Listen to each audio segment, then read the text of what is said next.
አበይት ጉዳዮች የተሰኘው ፕሮግራማችን አሁን ጀምሯል። እስከ ፕሮግራማችን ፍጻሜ ድረስ አብራችሁን ቆዩ።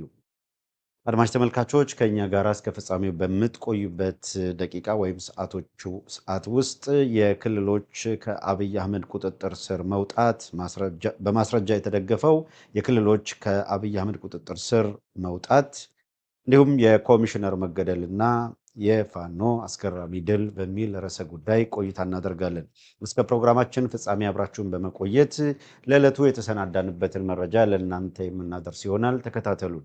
እንደተለመደው ሁልጊዜም ወደ ቻናላችን የገባችሁ አካላት ተቀዳሚ ኃላፊነታችሁ የገባችሁበትን ቻናል ላይክ ማድረግ ከዚያም ሼር አድርጋችሁ በፌስቡክ ገጻቸው ላይ የቀጥታ ስርጭቱ ጀምሯል ብላችሁ ብትጽፉበት የተሻለ ይሆናል። ከዚያም ወደ ዋትሳፕ፣ ቴሌግራም፣ መሴንጀር ወደ መሳሰሉት ግሩፖች ደግሞ ባላችሁበት ግሩፕ በመላክ ተመልካቾች እንዲገቡ የበኩላችሁን ትብብር እንድታደርጉ ነው።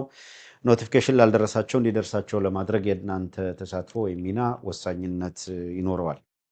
ፕሮግራማችን እንደጀመረ ጀምረው ገብታችሁ በሱፐር ቻት በሱፐር ስቲከር ድጋፍ በማድረግ ብርቱ ድጋፋችሁን እየገለጻችሁ ልላላችሁ እጅግ በጣም አብዝተን ከልብ እናመሰግናችኋለን። እንደተለመደው ሁሉ እናንተ የምታደርጉት ድጋፍ ለእኛ ትልቅ ኤነርጂ ነው፣ ማበረታቻ ነው። እግዚአብሔር ይስጥልን። ከወዲሁ እስካሁን ላደረጋችሁት እናመሰግናለን። ዳንኤል መንገሻ በተደጋጋሚ ሁልጊዜም እንደምታደርገው ነው እያደረክ ያለኸው፣ እጅግ በጣም ከልብ እናመሰግናለን። ሌሎቻችሁ ዳንኤልን እንደዚሁ አመስግኑልን። እስከ ፍጻሜው ድረስ ከኛ ጋራ ቆይታ አድርጉ።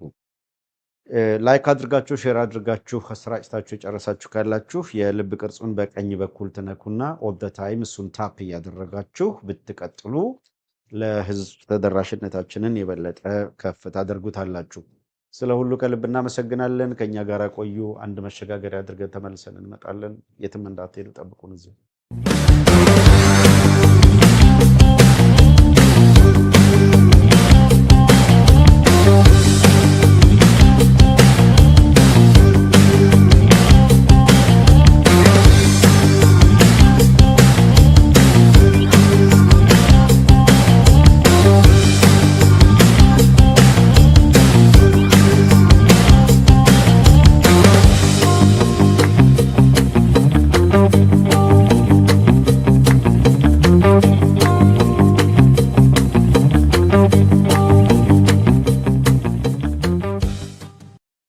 ተመልሰን መተናል። በድጋሚ አብራችሁን ስለሆናችሁ እናመሰግናለን። ወደ ቀሪው ዝርዝር ጉዳዮች እናልፋለን። እንግዲህ ወደ ዕለቱ መረጃዎች ገብተን የተወሰኑ ነገሮች በመረጃዎቹ ጉዳይ ላይ አተኩረን የምናነሳው እንደተጠበቀ ሆኖ የተወሰኑ ለማሳያ ያዘጋጀናቸው እንደ ቀደም ብለን እንደ መግቢያ ብንጠቀምባቸው ጠቃሚ ይሆናሉ ብለን ያሰብናቸው የተዘጋጁ ቪዲዮዎች አሉ። እነሱን የምናሳያችሁ ይሆናል።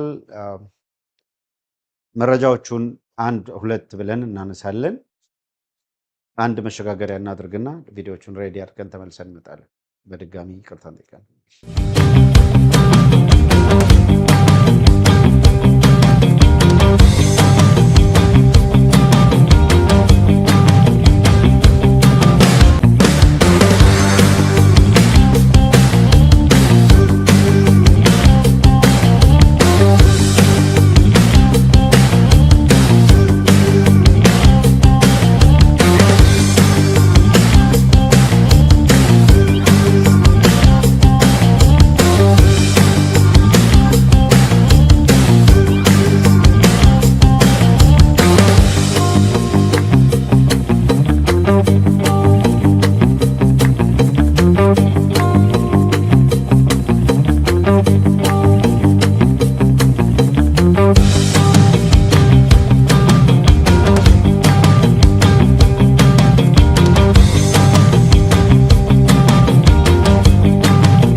አድማጮቻችን አብራችሁን ሁኑ። እስከ ፍጻሜው ድረስ ከኛ ጋራ እንድትቆዩ አሁንም በአክብሮት እንጠይቃችኋለን።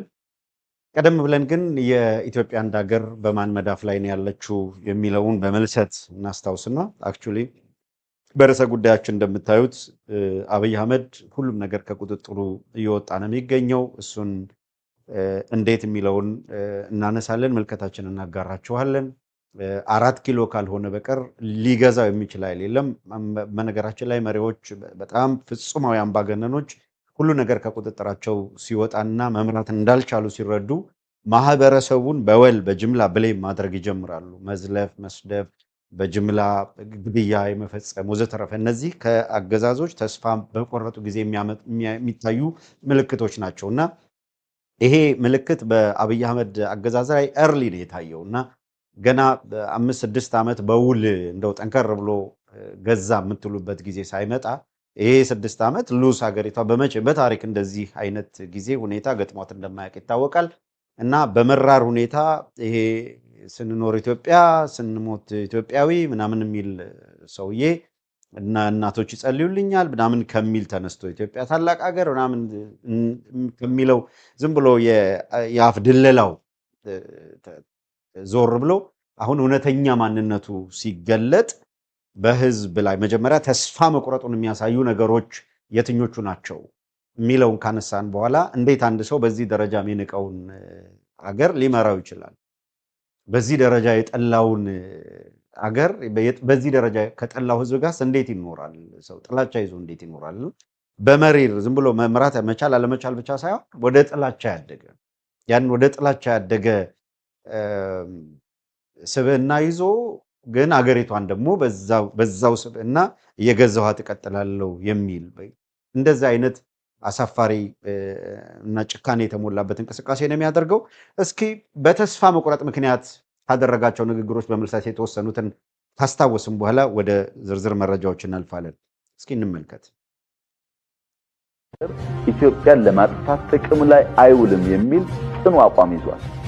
ከትርፍ በላይ ትርፍ ነው። የኤርትራ መንግስት የኔ ድንበር፣ የኔ መሬት፣ የኔ ዜጋ፣ የኔ ሀገር ኢትዮጵያን ለማጥፋት ጥቅም ላይ አይውልም የሚል ጽኑ አቋም ይዟል። ከትርፍ በላይ ትርፍ ነው። የኤርትራ መንግስት የኔ ድንበር፣ የኔ መሬት፣ የኔ ዜጋ፣ የኔ ሀገር ኢትዮጵያን ለማጥፋት ጥቅም ላይ አይውልም የሚል ጽኑ አቋም ይዟል። ከትርፍ በላይ ትርፍ ነው። የኤርትራ መንግስት ይሄ ሰምታችኋል። በቃ የአብይ አህመድ ንግግር ይሄ ነበረ።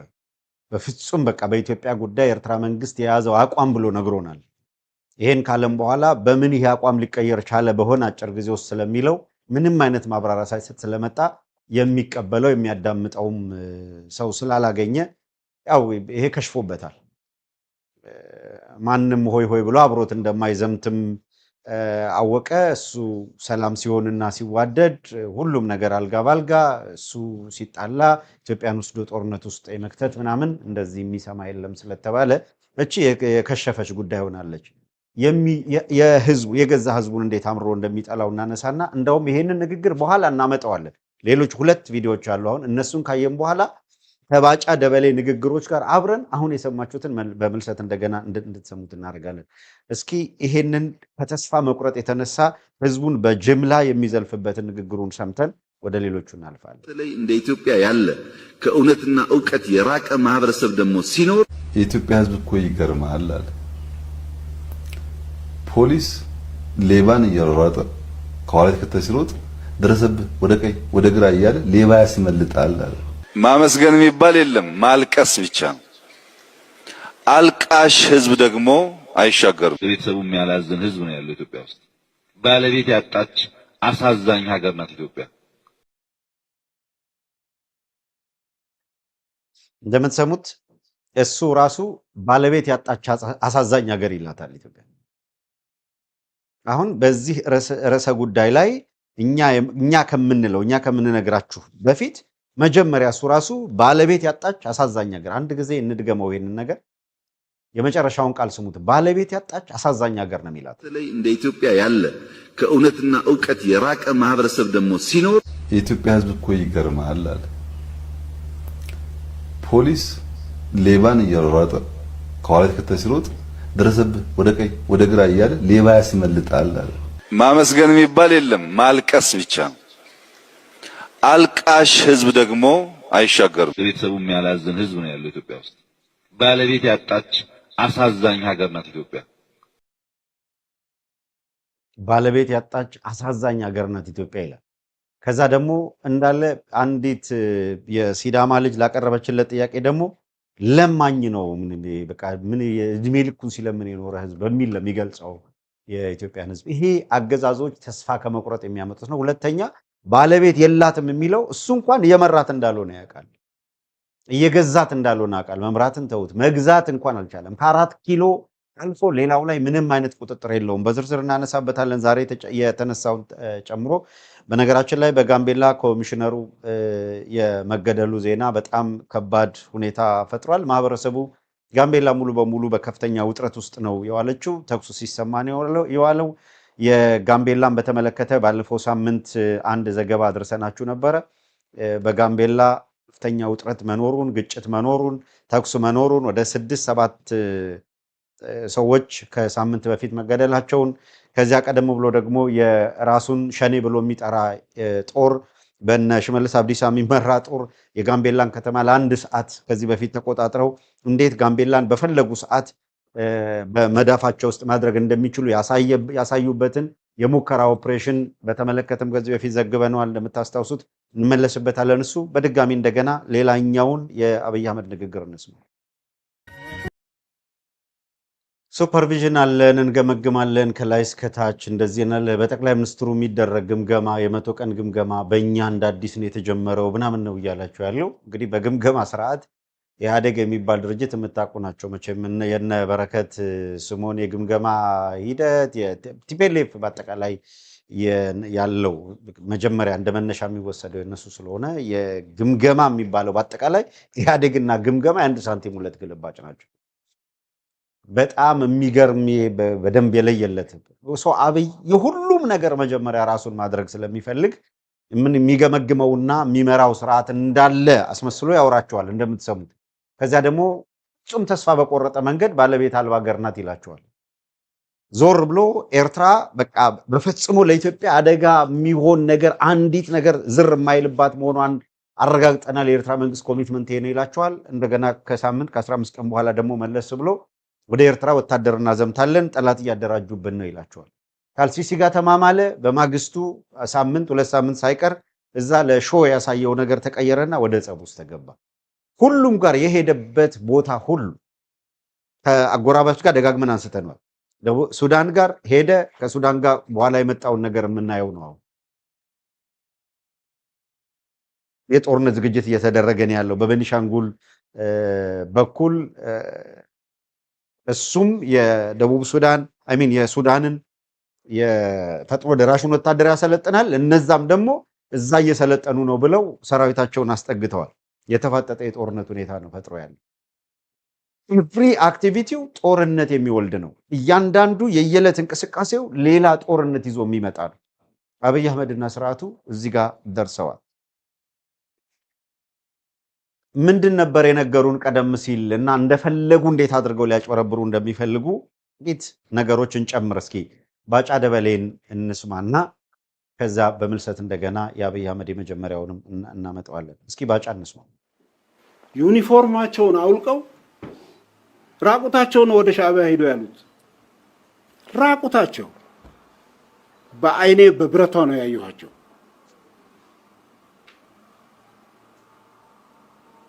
ራቁቱን የሄደ ሰው የሚሄድ ሰው የተበደለን ያየ ህሊና ያለው ሰው የራሱን ልብስ አውልቆ ነው የሚሰጠው። ህሊና ያለው ሰው ግን አለበሰው። እኛ ጠላታችን ነው ብለን ሄዱትን ልብሳቸውን አውልቆ አለበሷቸው። አሰብ የኢትዮጵያ ነች ያልነው አሰብ የኢትዮጵያ ስለሆነች ነው 100%።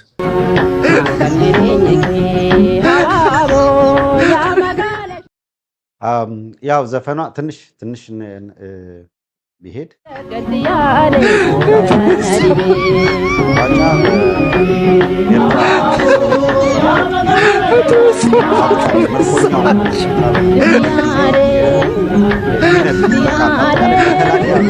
ሲቆይ እንደዚህ አይነት የኪነት ስራ ነበረ የሚሰራው።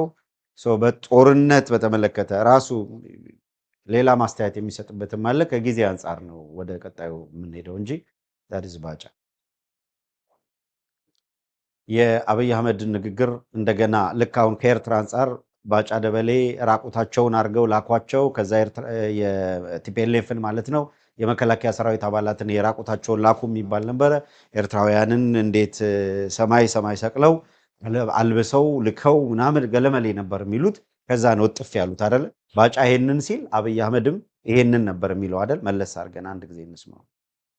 ድንበር የኔ መሬት የኔ ዜጋ የኔ ሀገር ኢትዮጵያን ለማጥፋት ጥቅም ላይ አይውልም የሚል ጽኑ አቋም ይዟል። ከትርፍ በላይ ትርፍ ነው። የኤርትራ መንግስት የኔ ድንበር የኔ መሬት የኔ ዜጋ የኔ ሀገር ኢትዮጵያን ለማጥፋት ጥቅም ላይ አይውልም የሚል ጽኑ አቋም ይዟል። ከትርፍ በላይ ትርፍ ነው።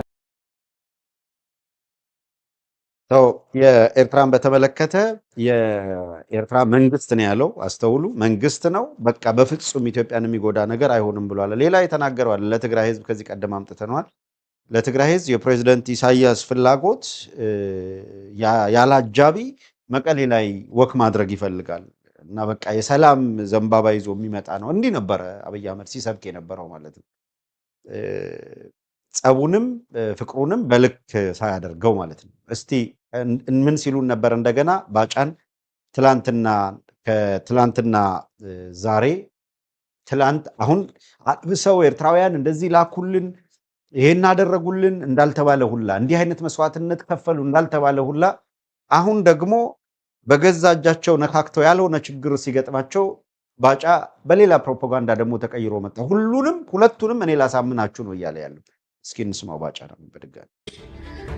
ወደሚፈለገው ቦታ መሄድ ይቻላል። ሉዓላዊነቱ የተደፈረ አገር በአንድ ወቅት ላይ ያንን የኔ ሉዓላዊነት መደፈር የለበትም የምትለውን ነገር በተባለው መንገድ ሊደፍር ይችላልና፣ ስለዚህ ጥንቃቄ መድረግ ያለበት አንዱ ሉዓላዊነት የሚባለው ይሄ ነው።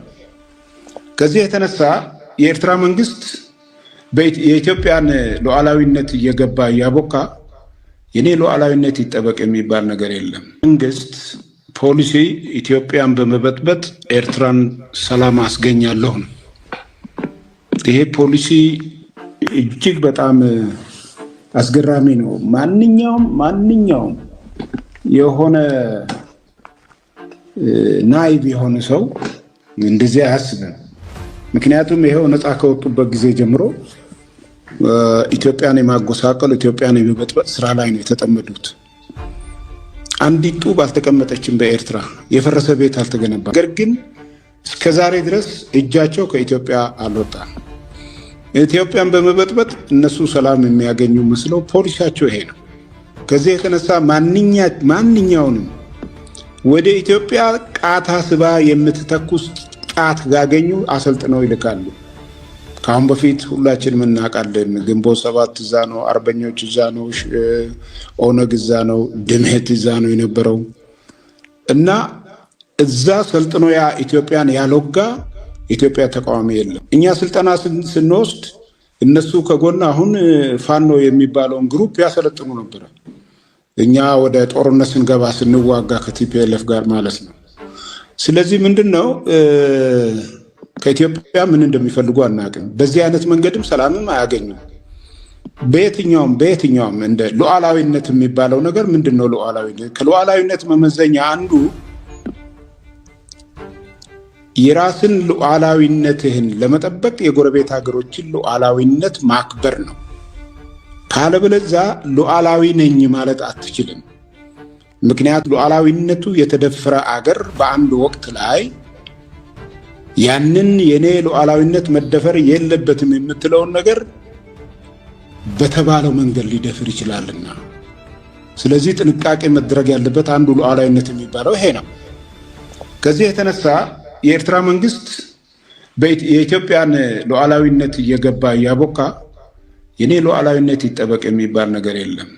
ኤርትራኖች አሁን ያልገባቸው ነገር የኤርትራ መንግስት የኤርትራን ህዝብ አይደለም የምለው፣ የኤርትራ መንግስት ያልገባው ነገር አማራ ክልል ይሄን በመፍጠሩ፣ ትግራይ ይሄን በመፍጠሩ፣ ኦሮሚያ ውስጥ ይሄን በመፍጠሩ በአፋር ዞን የፈጠረና ኳሷን ለኢትዮጵያ የሰጠ ይመስለዋል። ያ ሞኝነት ነው። እንደሱ አይደለም። ይሄ ኳስ ለኢትዮጵያ የተሰጠ ነገር የለም።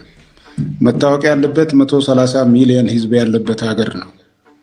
ለሁሉም የየራሱን ረመዲ አስተካክለሽ ሰተሽ መድኃኒት ሰተሽ ወደሚፈለገው ቦታ መሄድ ይቻላል። ደግሞ ሆነዋልን።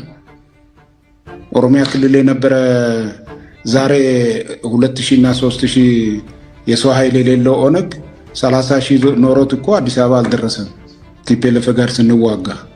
ስለዚህ ምንድን ነው የሚፈልጉት ነገር በአፋር ዞን መፍጠር ነው። ኢትዮጵያ ትወጋናለች እና ዜን ሆምወርኩን ለእነሱ እንስጥ ነው። እኛ የወሰድነው ሆምወርክ የለንም። የምንጠይቀው ያለ አግባብ የተወሰደ እንትን አለ፣ የባህር በር ፍላጎት አለ።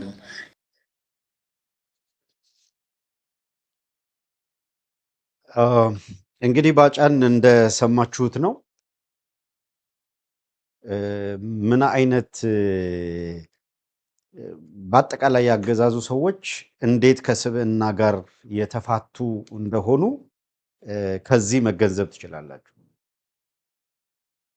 ኤርትራን ቀደም ሲል የገለጸበት መንገድ ከዛም አሁን ኤርትራን የገለጸበትን መንገድ ስታዩ እነዚህ ሰዎች ናቸው በሁሉም ጉዳይ ላይ በአገሪቷ ጉዳይ ላይ ሁሉን ወሳኝ ነን ፈላጭ ቆራጭ ነን የሚሉት። ለዛ ነው አገር ለነዚህ ሰዎች አስረክቦ ምን ማድረግ ይቻላል፣ ወዴት መንቀሳቀስ ይቻላል የሚለውን ደጋግሞ ማሰብ ማድሳት የሚያስፈልገው።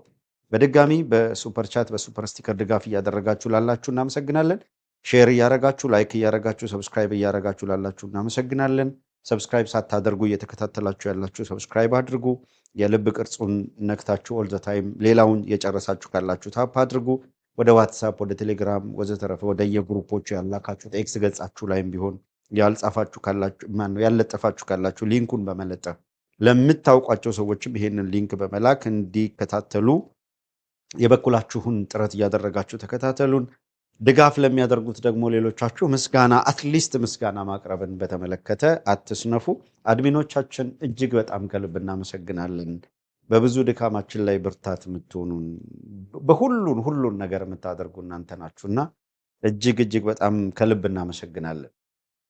በማናቸውም ሁኔታ ውስጥ በግድ ከእናንተ ጋር ለመገናኘት ጥረት የምናደርገውም እንደዚህ ያለ እንቅስቃሴ ከሚያደርግ ቃላትም ይቸግራል ያንዳንዱ ኮሚትመንት ማለት ነው እና የእናንተ ኮሚትመንት ትግሉ የሚጠይቀው ሁኔታ ነው በግድም ያስረን እውነት ለመናገር እና በምንም ሁኔታ ውስጥ ቢያንስ ለዕለቱ የተዘጋጀውን መረጃ ይዘን እንቀርባለን ብለን ነው የምንመጣው። ይሄን ሞራላችሁን ይሄንን ትብብራችሁን ከመረዳትም ከማወቅም የሚመነጭ ነው። ወደ ቀጣዩ ወደ ዕለቱ ወሳኝ የሚባሉት መረጃዎች ለፍና ዛሬ ፕሮግራማችንን ሰብሰብ እናደርገዋለን። ወደ መረጃዎቹ አልፋለሁ። በዝርዝር መረጃዎችን ወደ ማቅረቡ ነው የምንሄደው።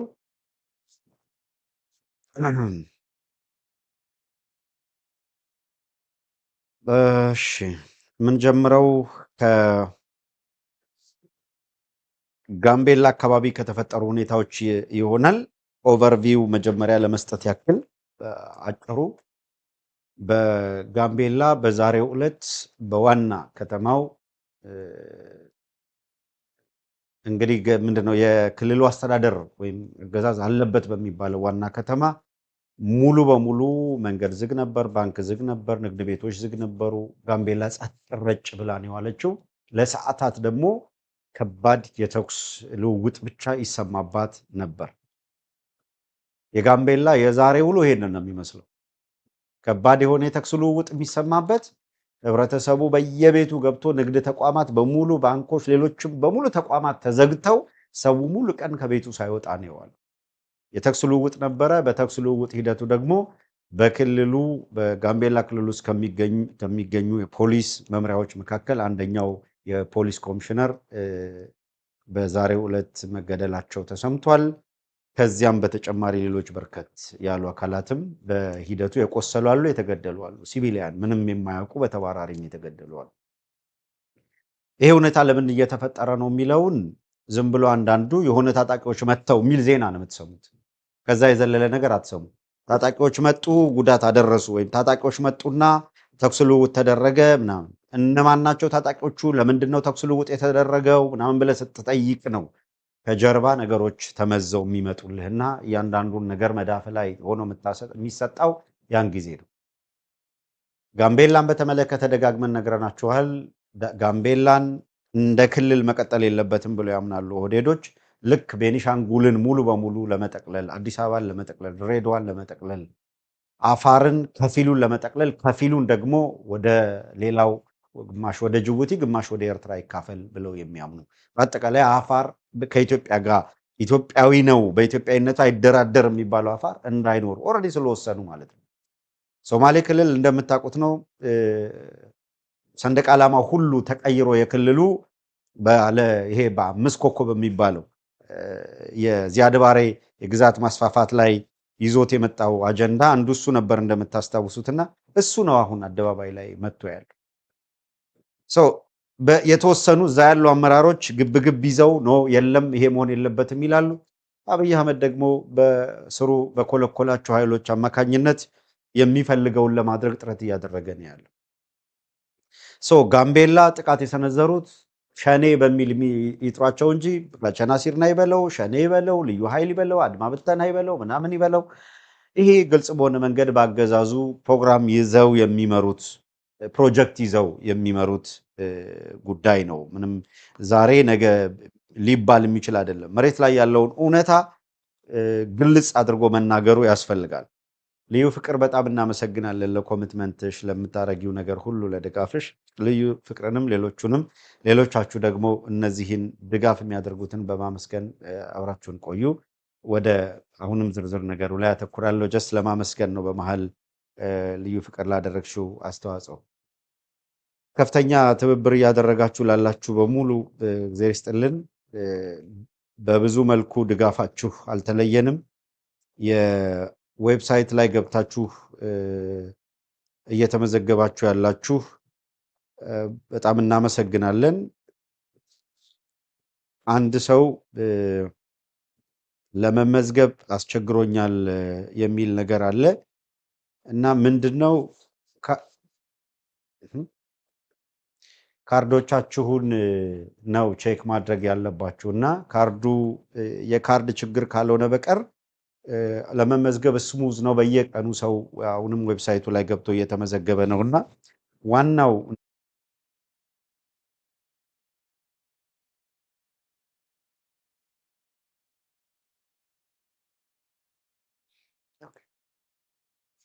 በዌብሳይት ላይ ገብተሽ የተመዘገብሽው የቲ የቲ በእንትን በዩዘር ኔም እናመሰግናለን እና የቲ ምን ታደርጊያለሽ? አሁን ካርድሽ በካርዱ ምክንያት ነው ካንስል ሆኗል። ስለዚህ እንደ አዲስ ካርዱን እርግጠኛ ሆነሽ ወይም ደግሞ ሌላ ተለዋጭ ካርድ ካለሽ በተለዋጭ ካርድ አድርገሽ እንደ አዲስ ተመዝገቢው።